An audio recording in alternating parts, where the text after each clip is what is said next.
Good morning. So, hari ni kita nak pergi mana cuaca cantik. Jom kita sambung tengok Lily buat apa hari ni. Stay tune guys. So, hari ni kita orang decide nak cari ketam versi Nubis. So, paling dekat dengan kita orang Port Dickson lah kot. Hari ni kita try dekat Kampung Teluk Pelanduk, dekat JT Nelayan memang layak.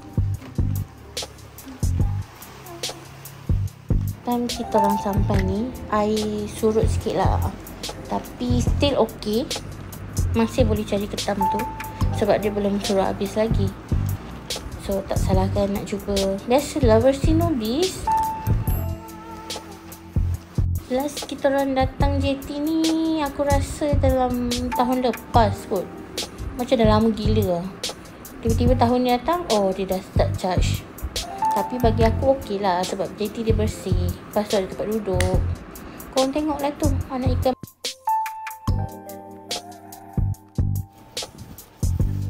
Sekarang kita set up kita punya net yang dah nak hancur dah pun. Tapi jangan risau, next trip aku ada net baru. Sebab aku dah order dah dengan abang Anwar Bunuhan. So hari ni kita pakai ikan apa ni ikan sardin. Masukkan je dekat dia punya apa tu, yang kecil tu, tempat letak umpan tu. Lepas tu kau lempar je lah pergi laut.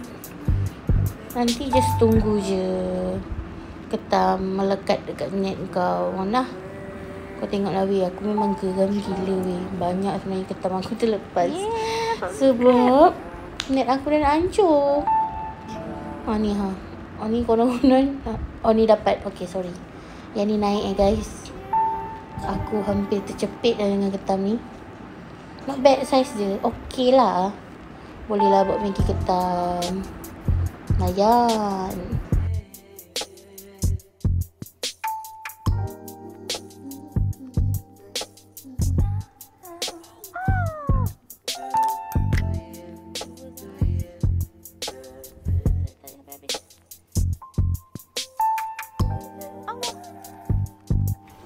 Aku kalau pergi mancing ke, pergi kelong ke, naik boat ke, cari ketam ke, sama je.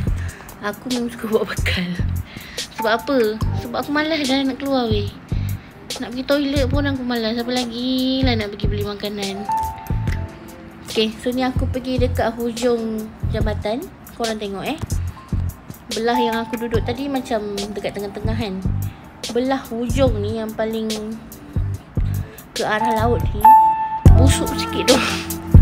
Pakcik yang ambil duit tu akan pesan dengan korang jangan bagi kucing-kucing ni makan. Bukannya nak kejam, tapi dia orang makan mengarut, lepas tu muntah, berak. So tolonglah guys jangan bagi dia makan. Sikit-sikit okey kot, sebab dia orang berak merata. Ni biasalah ni kestrugglean nak mencabut ketam daripada net.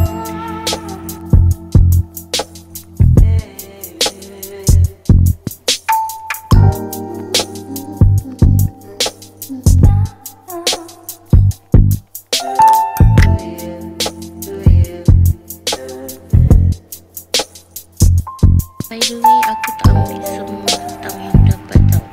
Contoh, ketam ni aku tak tahu nama dia. Ada yang panggil Robocop, ada yang panggil ketam angin. Kalau dia besar, dia tak besar, dia takkan besar sangat pun. So aku tak ambil. Yang ni, kalau dia besar aku ambil. Kalau baby aku lepas. Yang ni lah paling aku, ya Allah, aku. Kalau dapat tu aku surrender weh. Biasa nak potong net ketam batu. Itu je lah untuk trip kali ni. So jom balik. Cantik kan, ada pelangi. Double lah tu. Inilah hasil aku dapat. Ada aku rasa 13 ekor ke 14 ekor. Comel lah. Tak adalah besar sangat, tak adalah kecil sangat. Boleh lah buat rasuk-rasuk. Nubis kan. Ni aku masak Maggi ketam. Ya Allah sedap weh. Baru tahu. Yang kecil sikit aku goreng je weh. Goreng je dengan kunyit dengan garam. Ya Allah, sumpah sedap.